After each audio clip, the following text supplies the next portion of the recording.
We've packed our bags, flown over 20 hours from Canada to Sydney, Australia, bought a used four-wheel drive Land Cruiser Prado, and gone wheeling with some of the locals.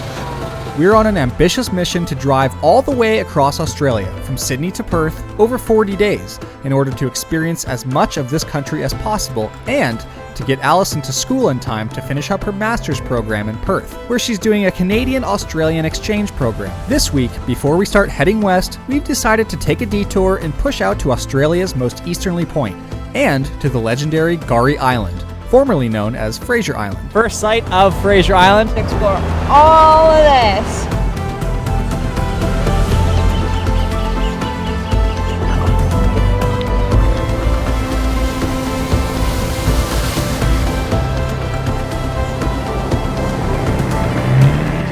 This country is full of wild adventure and some extraordinary camping.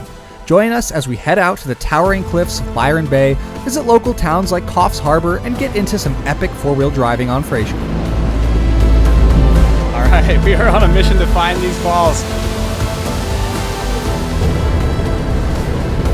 And there are some weird sounds coming out of the jungle behind me. And then we'll have to make it all the way back down to Hook Point to make it back 4 days, in 4 days. Yeah, 4 days to do that.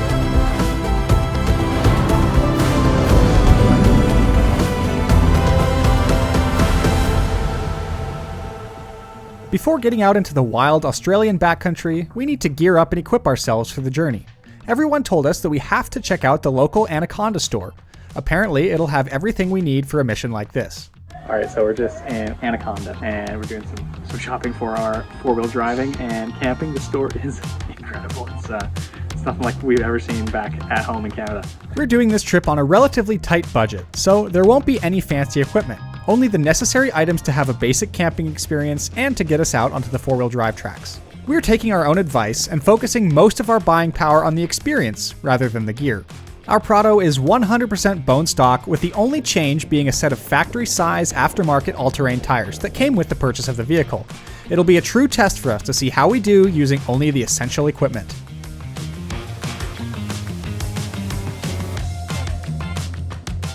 We've been staying with James and his fiancée on their farm for a few days while we settle into Australia. The night before our departure, we bring the Prado into the shop where James does work on his own four-wheel drives. I want to get under the vehicle and take a good look around to get an overall feel of the vehicle and to see if it will need any maintenance before we leave. Having a hoist to work under is a nice change from my garage floor. After a good look over, the Prado comes away with a clean bill of health. For 20 years old and 400,000 kilometers, I'm shocked at how good of condition this vehicle is in. The interior is immaculate, the frame is clean with no rust, and there's not a single leak along the driveline. Not to mention the suspension has no play in the ball joints, and there are no pesky clunks to be heard when going over bumps. Really good on the Prado.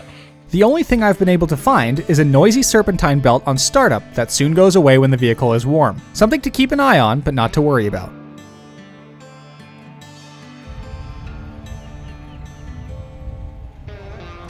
Alright, so we are just getting packed up and ready to leave James's farm here. They've been such wonderful hosts for us. They've really shown us around the place and made us feel at home, and just have been a tremendous help getting the vehicle in order and giving us a place to stay for a couple days. So it's just been absolutely wonderful, and we are so thankful for them. And so now we're getting on the road. We're heading east towards Sydney. We're going to be in the city today.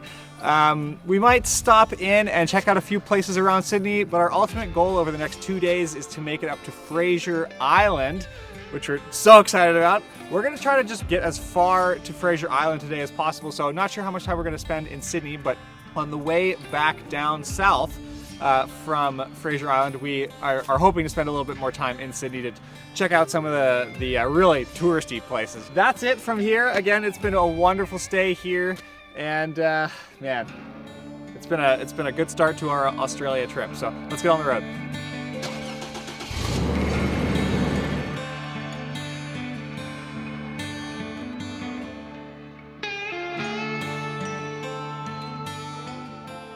In total, it will take us over 17 hours and 1,300 kilometers to get up to Fraser Island.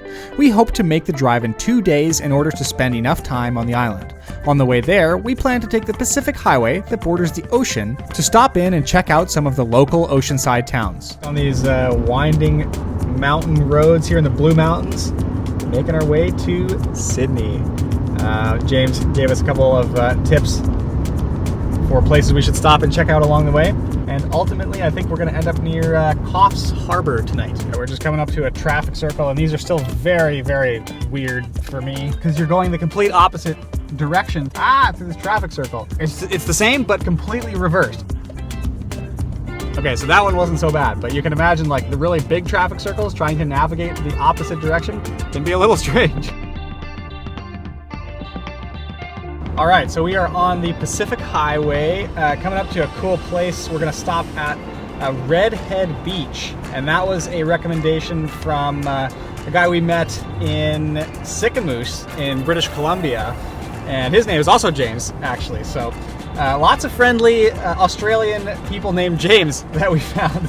It's kind of funny, but they, we stopped in Sicamous earlier this summer, and they recommended that when we're in Australia, we make our way up the Pacific Highway, which we're doing now, and stopping at Redhead Beach for a quick look around, because I think he said he grew up in here, and he said it's just a beautiful area. So we're gonna take him up on his recommendation and go stop at this beach here. All right, so let's go check it out. It looks like a pretty sweet spot.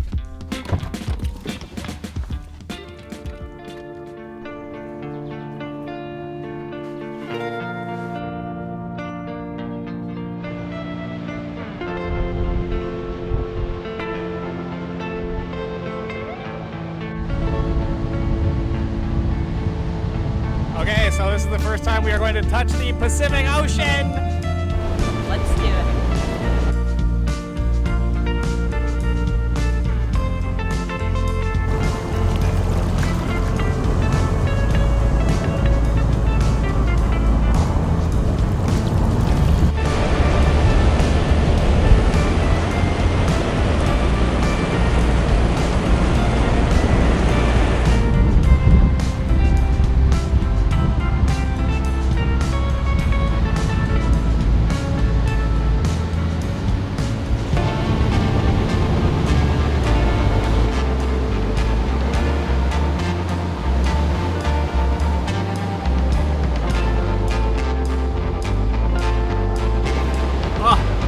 Redhead Beach, what a treat! We've noticed the sun sets quite early this time of year in this area. By 6 p.m., the light is gone and you're faced with the deep darkness of rural Australia. This throws a bit of a wrench in our daily planning because we don't like to drive at night while traveling in foreign countries. This means the number of hours we are able to be in the car making progress during the day is limited. We quickly adjust our sleep schedule to rising and setting with the sun to make the most of each day. Early to rise and early to bed. We're just checking out the information board here, pulling into camp. It feels like a little late because it's super dark out. It's only 6 o'clock right now. Sunset's pretty early around here, but this place has a couple of four-wheel drive tracks and some camping areas, and it's a bit of a dirt road, and there are some weird sounds coming out of the jungle behind me. Sounds that I am not familiar with, and birds, I think they're birds that I've never heard before, so I just keep reminding myself that there's no big animals, no big cats, no bears to worry about here. Kangaroos, snakes, and bugs, you know. So let's go find a camp spot.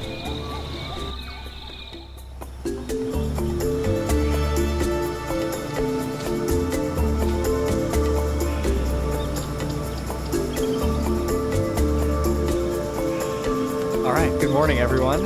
Our first official night camping in Australia is done.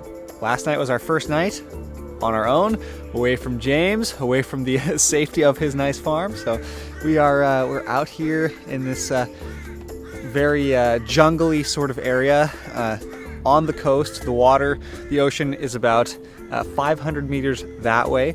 And we had a wonderful night in the swag. It's got this foam base to it, and we bought this extra foam pad, so we were nice and comfortable in that swag. It's like the Australian version of what we have, as a tent, a ground tent back at home. Sets up super easy. We got in late last night in the dark, so we had to, our first night at camp setting up this new equipment was in the dark, you know, so that can be a test. That can be a test on the patience. But you know, we got it all done. We got it all set up, and it was a really, really good night. We got some stuff to do today. We're heading into Coffs Harbour this morning for some breakfast. We have a guest in camp this morning. We were just packing up, and these two came to say hello. One of them has a Joey. These three. There's Three, because one of them has a little Joey.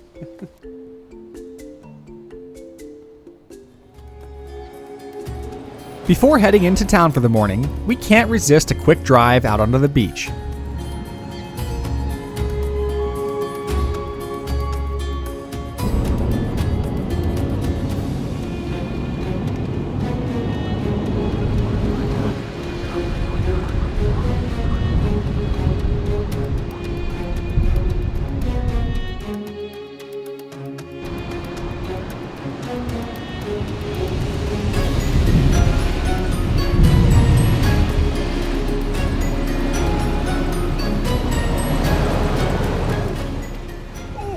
That is a ton of fun.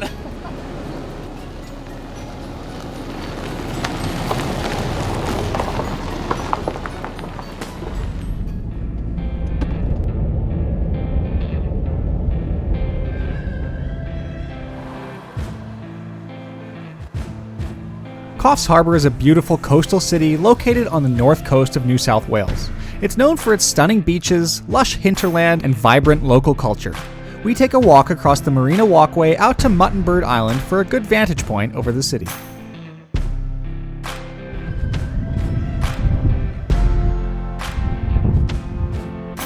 So the wonderful folks over at We Will Roam, Ant and Emma, sent us a message that we should hop by this set of waterfalls here on our way north up to Fraser. They said it's a really fantastic little viewing area, so we're gonna go check out these waterfalls.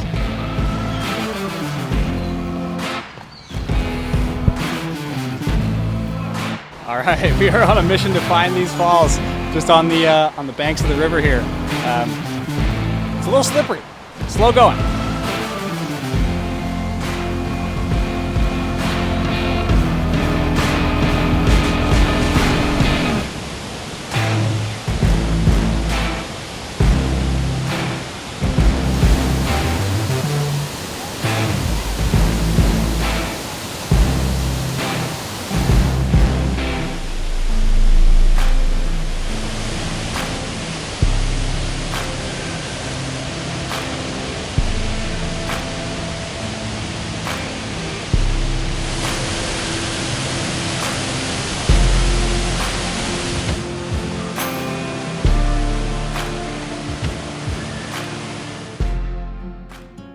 Good morning, everyone.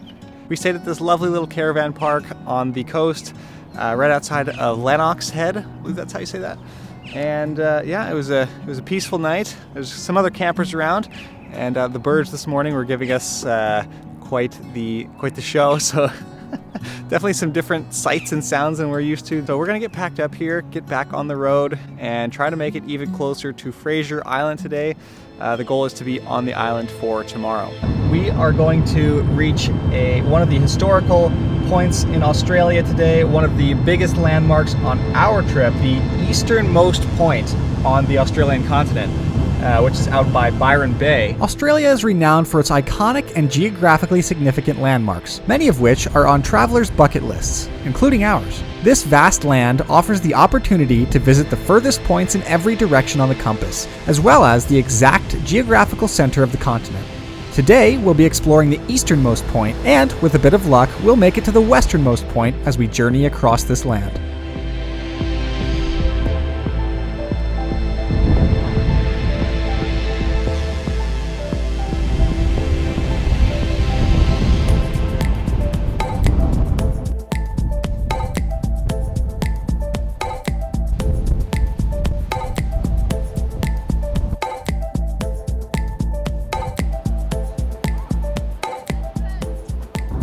So we have just turned onto Rainbow Beach Road. Very exciting because This is almost the end of the road before we have to cross onto Fraser Island. So from Rainbow Beach, there's just one more stop called Inskip, and you hop on a barge or a ferry, and it drops you off right on the beach of Fraser Island. We're gonna camp around Rainbow Beach, around Inskip tonight, and then hop on the ferry bright and early tomorrow morning. This is the last time we'll be on tarmac for the next 4 days. From here on out, it's all sandy tracks, beach driving, and low tire pressures. I think it's safe to say we'll be finding sand in every crevice of the vehicle and ourselves for the foreseeable future.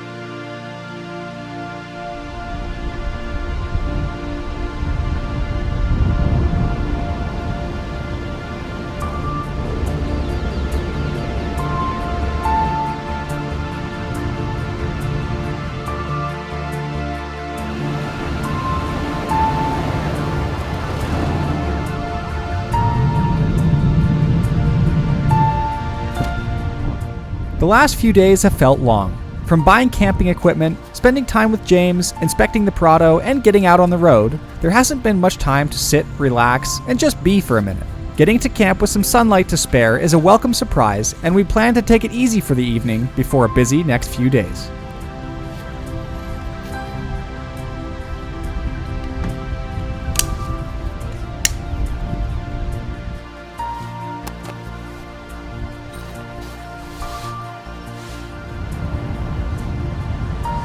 Just hanging out on the beach here tonight, set up camp. That island, that landmass over there, what we're looking at, is Fraser Island. We're gonna take the barge across this bay here tomorrow morning and get onto the island, but it's cool. This is our first view, our first sight of Fraser Island, and it's just spectacular. What a sunset.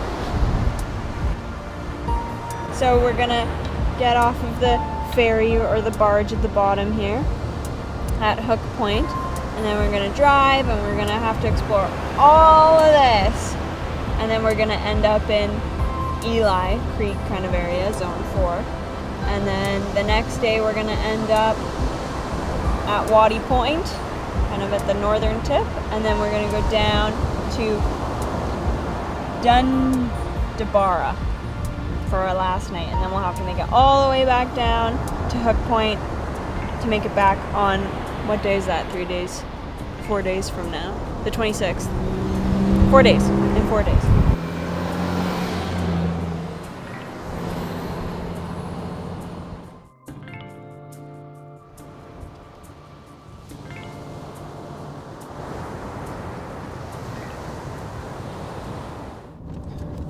Okay, another great night of camp. It's not the clearest morning. It feels like there's just a lot of moisture in the air. We didn't get any rain, but everything is still very wet, very foggy. Now we are coming up to the Manta Ray Barge, which is going to take us from the mainland here over to Gari or Fraser Island on the barge, which will drop us right off on the beach. Let's do it.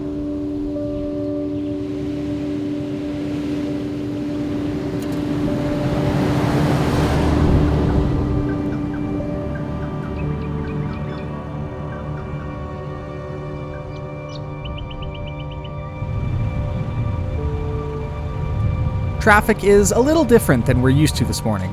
I'm like a kid in a candy store, looking at all of these unique four-wheel drives on the beach, waiting for the ferry. It's not long before we get the first glimpse of the Manta Ray Barge, an icon when traveling to Fraser.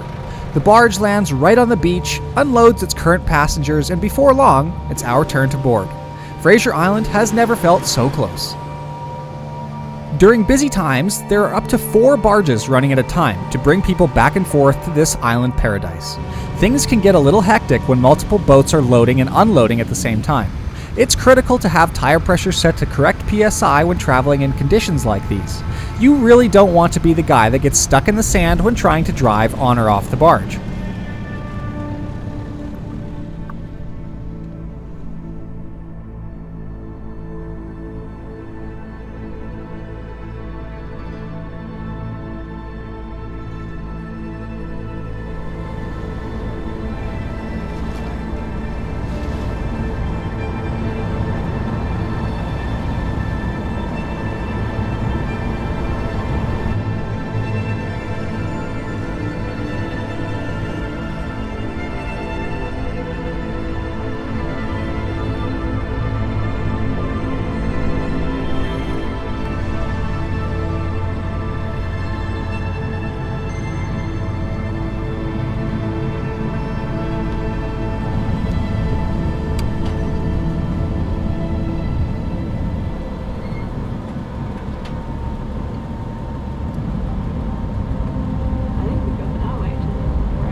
At 122 kilometers long, this island off the east coast of Australia is actually the largest natural sand island in the world. Having four-wheel drive is not just a suggestion when visiting this place, but a requirement.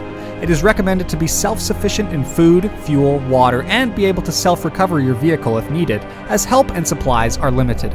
Food and fuel are available on the island in small quantities, but cost almost double what they would on the mainland. Unpredictable, changing conditions can catch people and their vehicles in a bad situation if they are caught on the beach at high tide. It's these adventurous conditions that draw visitors from all over the world to experience its challenges and beauty. As we exit the barge and start our long drive up the eastern beach, we start to feel an encroaching sense of uneasiness. The tide is coming in quickly, leaving less and less beach to drive on. It's getting close to high tide, and soon sections of this beach will be completely gone, impassable for several hours.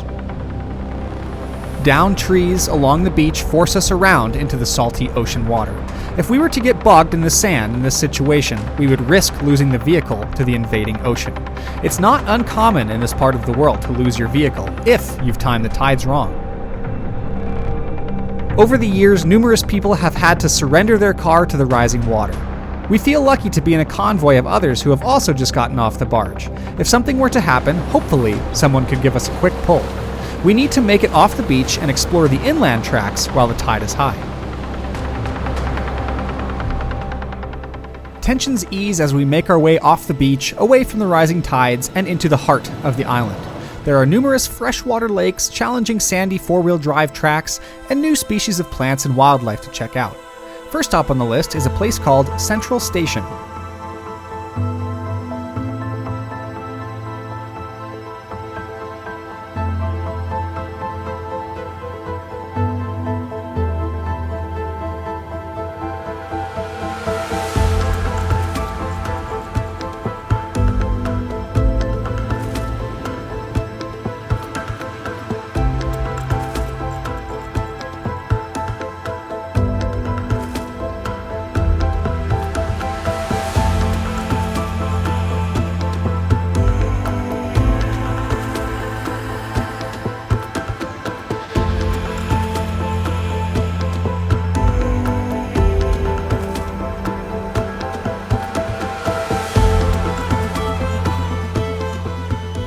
Okay, so we just stopped in at Central Station here, just kind of the remnants of an old town that used to be here. They used to do some, looks like some machine work here. There's an old school, a couple old buildings around, and yeah, now you can just kind of take a walk through the Central Station. It's kind of cool. So our plan now is to go out to Lake Mackenzie, and then from there back out to the beach up to Eli Creek. And apparently there's a shipwreck around Eli Creek, so that'll be kind of cool. Lake Mackenzie is a special lake known as a perched lake. This is a freshwater lake that forms in a depression in a coastal dune landscape where the top layer of sand slows down the water infiltration. Perched lakes are also known as coastal dune lakes. In Australia, perched lakes are found along the coast of Queensland and on Fraser Island. It is the largest lake on the island. We enjoy its stunning white sand beaches and its turquoise waters for a brief time before it's time to move along.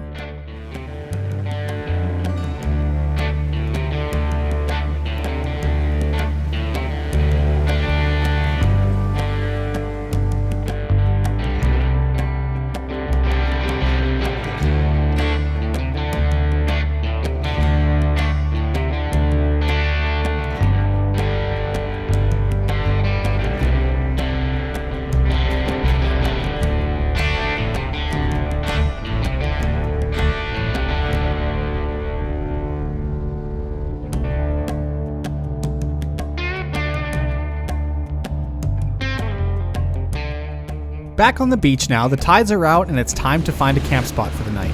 When traveling to Gari Island, you must book campsites in advance because this is part of the Great Sandy National Park.